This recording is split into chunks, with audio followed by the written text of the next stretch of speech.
হে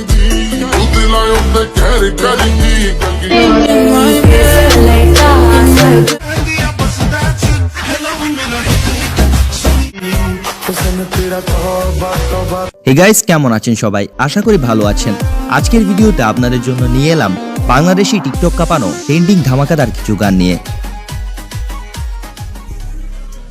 তো চলুন দেরি না করে শুরু করা যাক।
ছোট ক্লিপ দিয়ে তৈরি হচ্ছে নানা টিকটক ভিডিও।